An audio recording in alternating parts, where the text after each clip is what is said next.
Bismillahirrahmanirrahim. Assalamualaikum warahmatullahi wabarakatuh. Innal hamdalillah wassalatu wassalamu ala Rasulillah wa ala alihi wa sahbihi wa mawalah. Allahumma salli ala sayyidina Muhammad wa ala alihi wa sahbihi ajmain. Qala Rasulullah sallallahu alaihi wasallam, rakaataini qoblal fajri khairum minad dunya wa ma fiha. Bapak-bapak dan ibu-ibu yang Allah muliakan, kita bersyukur pada Allah SWT. Pada siang hari ini kita diberikan kesehatan, waktu dan kesempatan dapat hadir di masjid dalam rangka melaksanakan sholat zuhur.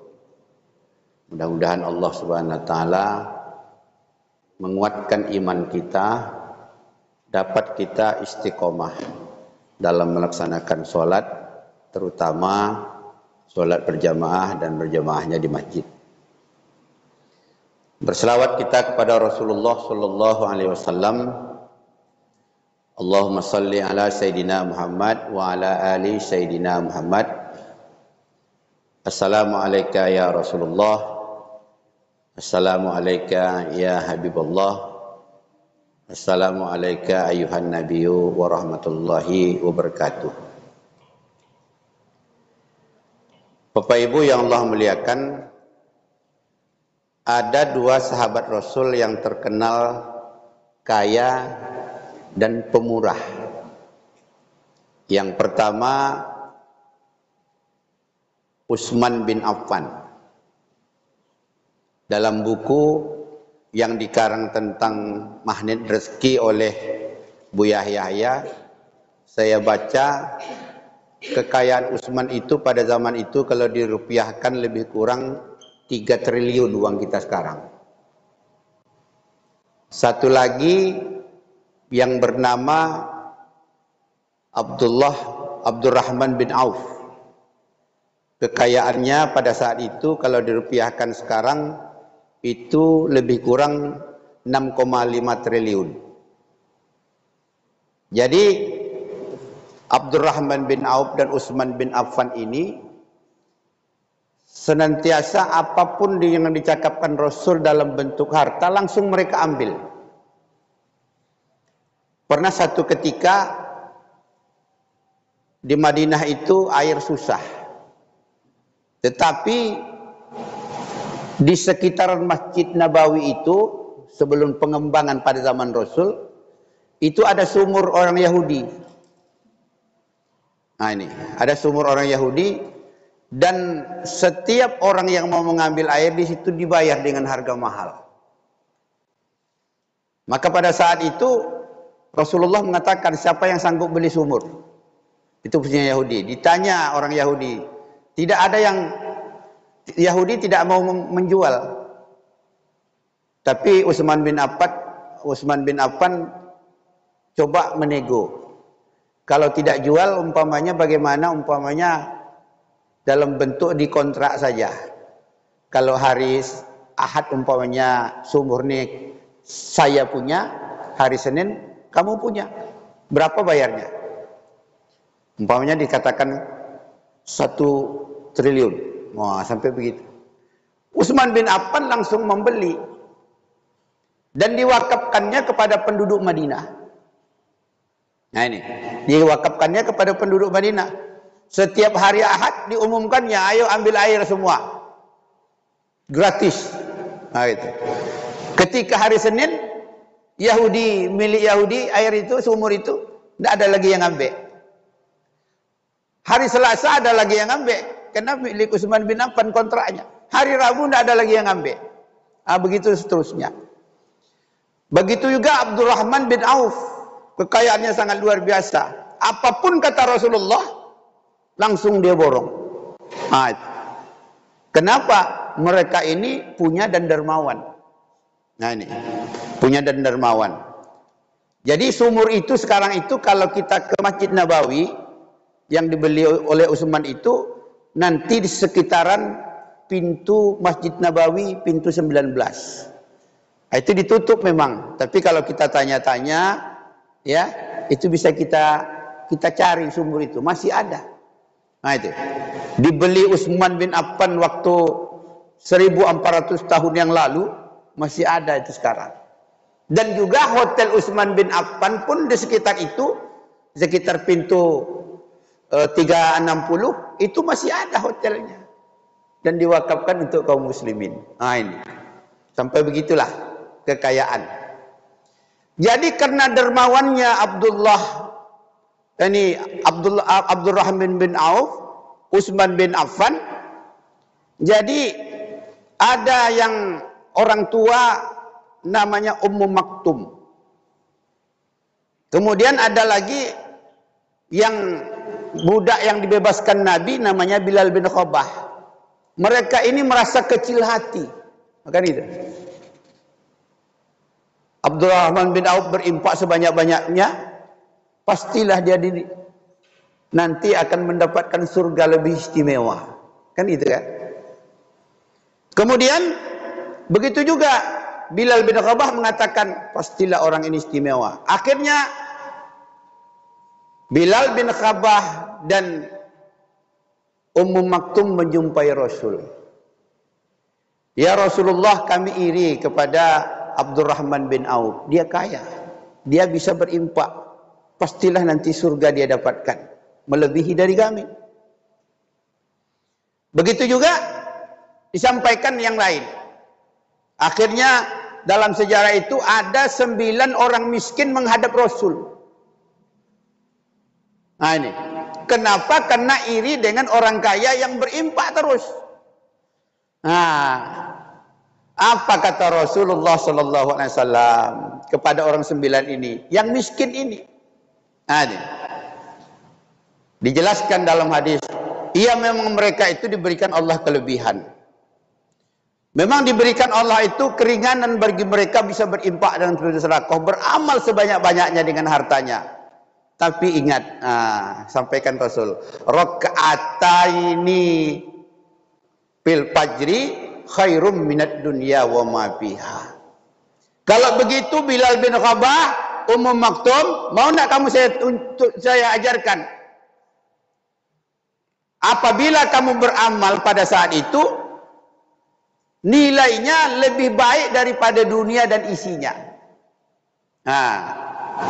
Rakaatul fajri, solat 2 rakaat solat fajar, sebelum fajar, ada dikatakan sebelum fajar, khairum minad dunya wa ma fiha.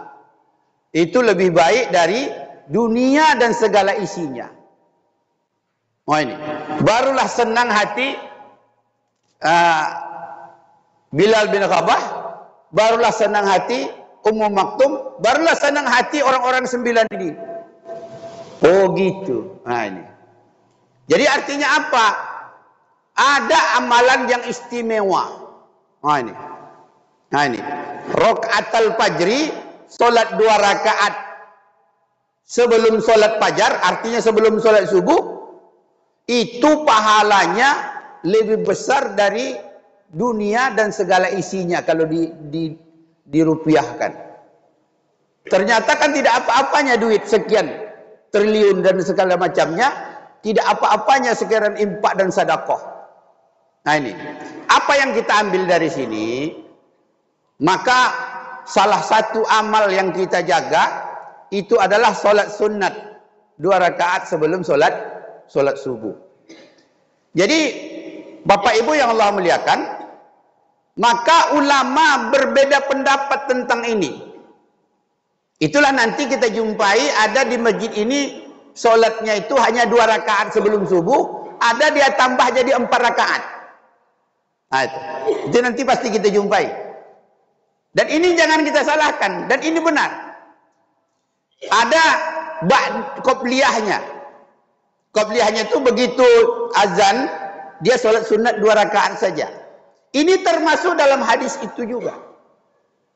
Ada satu lagi, dia tambah lagi 2 rakaat lagi. Itu juga. Kenapa? Sholat fajar itu dikatakan sebelum fajar tadi yang 2 itu, sedangkan yang satu lagi itu adalah sholatnya ba'diyah qobliyahnya. Maka dari itu nanti siapa yang kita jumpai mengamalkan satu pendapat saja, itu silakan. Karena hadis ini sangat umum. Nah ini, raka'atal fajri khairum minad dunya wa ma fiha. 2 rakaat sebelum sholat fajar. Nah ini kan, artinya sebelum sholat subuh, itu pahalanya lebih besar dari nilai dunia dan segala isinya. Maka dari kita jumpai nanti di mana-mana ada yang 2 rakaat dia salam, itu katakanlah apakah ba'diyahnya qobliyahnya, kemudian qobliyahnya, kemudian ada juga nanti menambah 2 rakaat lagi, itu dimasukkannya dalam hadis itu. Jadi nanti disilahkan saja mana yang terbaik. Maka dari itu Bapak Ibu yang Allah muliakan, bagi kita tentu semuanya ini kita ambil. Kenapa kita ambil? Kalau kita bisa berimpak dengan harta seperti Abdurrahman bin Auf, ya, alangkah lebih baiknya. Kemudian kalau bisa lagi kita beramal seperti Bilal bin Rabah, seperti Ummu Maktub dan 9 sahabat itu yang tadi mereka itu tidak punya apa-apa, mengamalkan hadis ini. Salat 2 rakaat sebelum fajar, itu pahalanya itu luar biasa, senilai langit dan bumi. Jadi Bapak Ibu yang Allah muliakan, inilah kalau kita beramal. Maka dari itu memang bagi kita tidak ada pilihan. Itulah kalau kita beramal itu memang kita cari amal yang nilainya sangat luar biasa. Kalau wajib itu kan sudah jelas otomatis. Itu namanya wajib. Itu. Tapi kita cari nilai-nilai yang sangat luar biasa. Apa itu tambahan-tambahan amal? Seperti yang kita laksanakan kemarin. Salat umpamanya puasa Arafah. Itu puasa Arafah itu nilainya sangat luar biasa. Dihapuskan Allah, dosanya 1 tahun telah lalu, 1 tahun akan datang. Sudah kita lakukan kemarin. Kemudian baru kita tambah lagi apa yang kita rutinkan.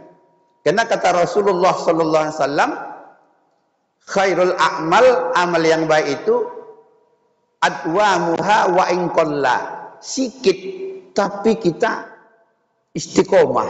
Nah, sikit amal kita tapi kita istiqomah. Apa yang kita istiqomahkan itu termasuk tadi salat 2 rakaat sebelum fajar.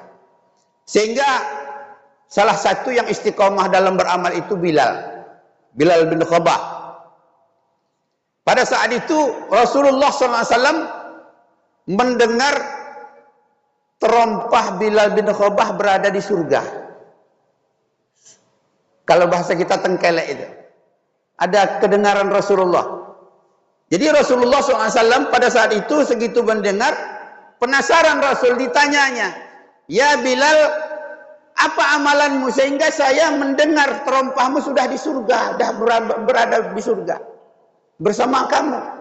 Apa amalanmu?" Tidak ada yang Rasulullah, hanya amalanku yang tidak pernah saya tinggalkan. Saya beramal istiqomah. 1, yaitu apabila saya selesai sholat wudu, saya melaksanakan sholat sunat wudu. Nah itu kan itu aja diamalkan.